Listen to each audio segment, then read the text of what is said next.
인문학의 주제 중 하나는 나는 누구인가 라고 하는 주제이지요. 서강대 최진석 교수, 철학가 교수의 글을 봤더니 이런 내용이 있더라고요. 자신이 주인으로 산다는 것은 이성에게 제한되지 않고 욕망의 주인으로 산다는 것이고, 나의 주체성, 나의 존재성, 나의 존엄성을 침해하는 것에 거침없이 저항할 수 있어야 한다. 이런 유의 글입니다. 그러니까 오늘 현대 인문학의 중요 주제 중 하나, 그리고 그 내용은 인생의 가장 중요한 것은 자기 결정권을 행사하는 것이다 라는 거죠. 자기 스스로가 설계하고 계획한 자기 방식대로에서의 삶을 살아갈 권리가 있고, 그것을 살아가는 데 있어서 방해되는 것에 저항할 수 있는 권리라는 것입니다. 이런 인문학적 주제에 비하면 오늘날 성경이 얘기하고 있는 이야기와 좀 서로 상반되고 상충되는 걸 알게 돼요. 그러니까 성경에서 말하고 있는 가치와 오늘날 이 시대가 말하는 가치가 좀 부딪히는 거죠. 오늘날 이 시대의 모든 주제는 내 인생의 주인이 내가 되어 내 원하는 대로의 삶을 사는 것, 그래서 자기 결정권을 가지고 자기의 주체성을 가지고 살아가는 것, 이게 오늘날 현대의 철학적인 사조의 흐름입니다. 그런데 어떻습니까? 기독교에서는 인생의 주인이 예수 그리스도가 되어서 그 예수 그리스도의 뜻을 이루는 것이라고 하니, 오늘날 많은 젊은이들, 오늘날 많은 사람들이 굉장히 고루타분하게 느껴지고 무언가 억눌리는, 그러니까 자유가 없는 그런 고리타분한 종교로 느껴질 경향성이 많거든요. 그래서 이 시대의 가치와 성경의 가치가 부딪히고 그 갈등 속에 오늘 우리는 살아갑니다. 어쩌면 오늘 성경에 기록된 당시의 상황도 마찬가지였다고 볼 수 있는데요. 성경에서도 오늘 에스겔서 4장부터 24장까지는 계속해서 예루살렘에 대해서 말씀하시는데, 그 말씀하시는 내용이 현상, 환상, 속담, 비유, 이럴수록 막 계속해서 얘기해도 그들이 말귀를 못 알아듣습니다. 그러니까 몸의 상징으로도 보여주고 여러 가지로 얘기하는데, 오히려 에스겔을 향해서 비유나 말하는 사람으로 그를 무시하죠. 그래서 또 하나님 말씀하는 겁니다. 계속해서 말씀하시고 계속해서 듣기를 거부하는 유다민족. 그래서 오늘 본문도 또라는 표현과 함께 등장하는데요. 자, 오늘 본문의 21절까지의 전체적인 내용의 개요는 이렇습니다. 한 어머니에게 두 자매가 있는데요. 언니는 오홀라입니다. 언니는 바로 사마리아를 말하는 것이고요. 북이스라엘을 말합니다. 기원전 722년 아수르에 의해 멸망당했습니다. 언니의 죄악에 대해서 쭉 설명하는데, 그나마 언니의 죄악은 그렇게 많지 않아요. 근데 그 동생의 오홀리바입니다. 동생 오홀리바는 예루살렘이고 남유다를 말합니다. 그런데 이 예루살렘은 언니의 행동을 보아 반면교사 삼지 않고 오히려 더 많은 죄악을 행하는 겁니다. 너 이렇게 행동하면 어떡해?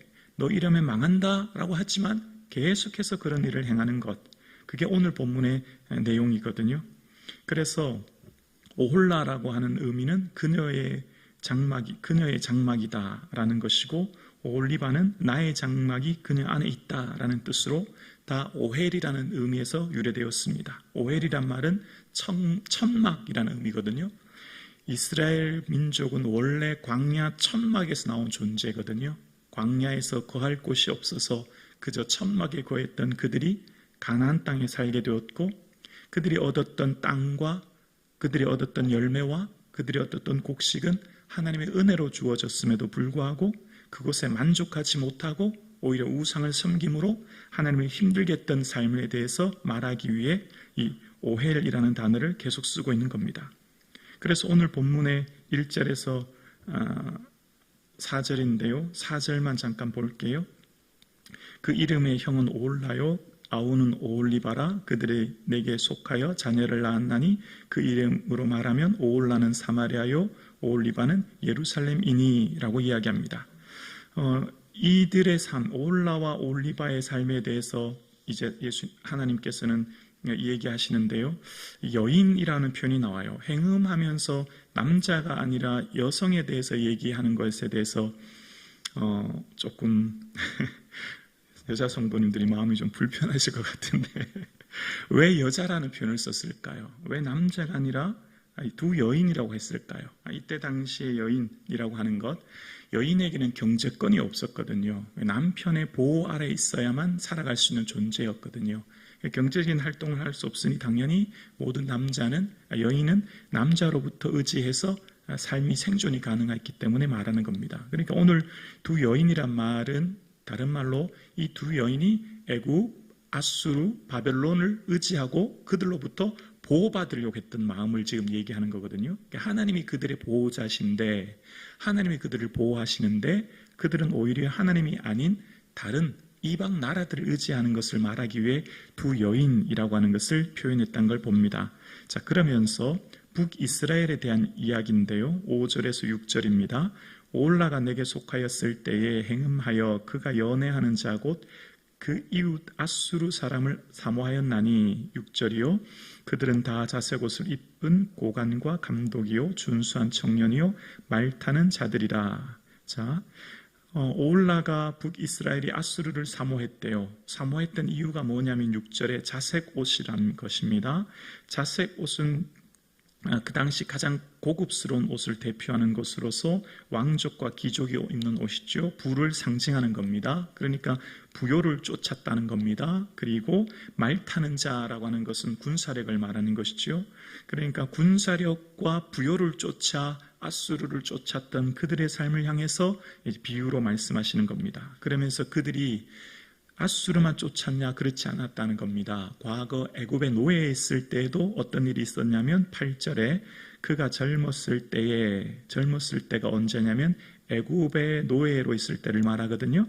애굽 사람과 동침하매 하면서 정말 읽기 어려운 정도의 여러 가지 얘기를 구체적으로 얘기합니다. 다 하나님을 배반하고 떠난 그 우상 숭배를 말하는 것입니다. 그러니까 지금 하나님은 부부 사이에 하나님이 남편 되시고 아내 되는 유다를 향해 말씀하시는 비유로 하나님을 배반한 그들에 대해서 말씀하는 거죠.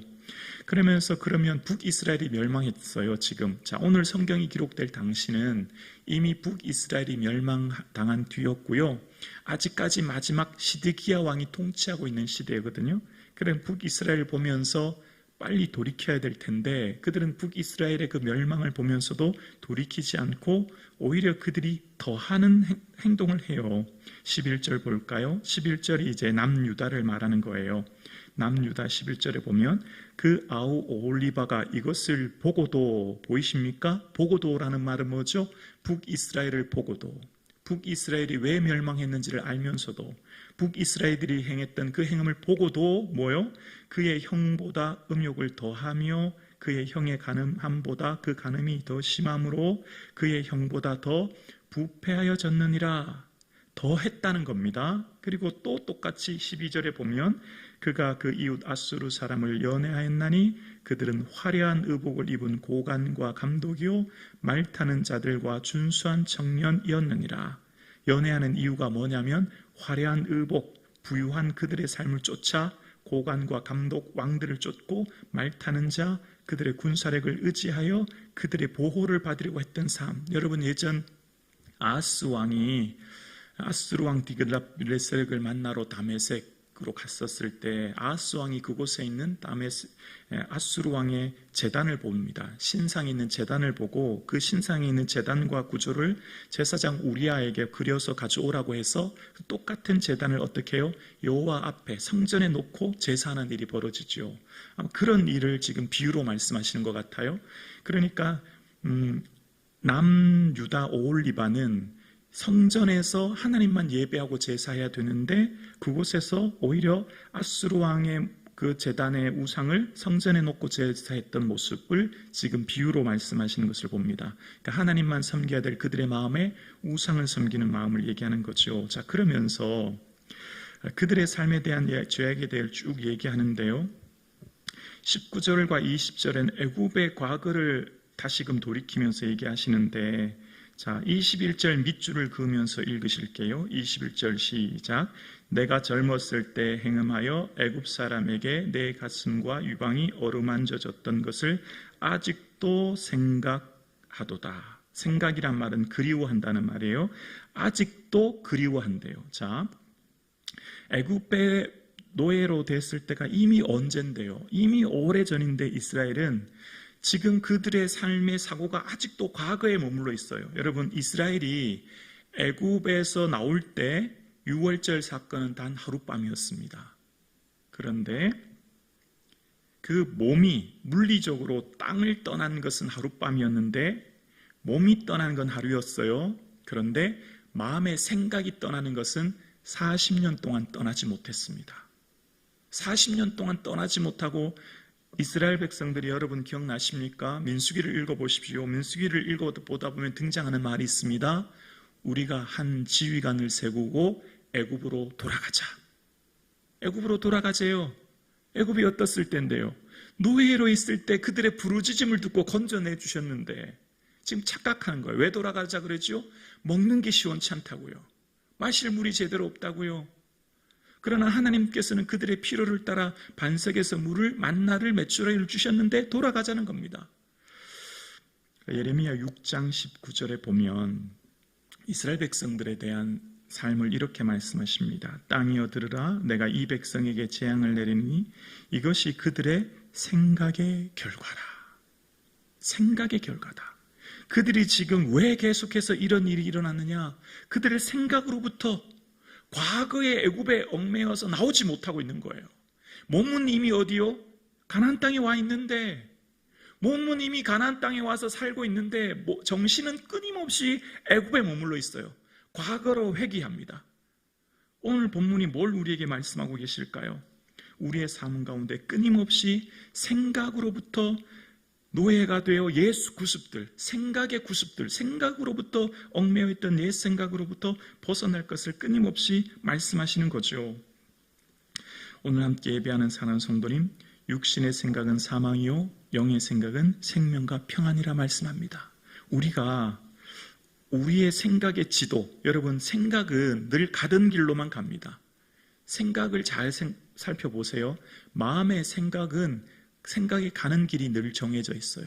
그 생각이 가는 길을 보면 내가 늘 가던 길로 가게 돼요. 그런데 늘 우리가 주의해야 될 게 있지요. 나 혼자 있을 때 어느 길로 가는가? 내가 가는 생각의 길이 남몰래 가는 길이 어디인가를 잘 살펴봐야 됩니다. 그것이 늘 주의해야 됩니다. 우리는 생각이 특별한 생각하지 않아요. 마음의 생각과 마음은 늘 가던 길로만 갑니다. 그래서 우리의 죄의 경향성도 마찬가지예요. 죄는 늘 반복성이 있죠.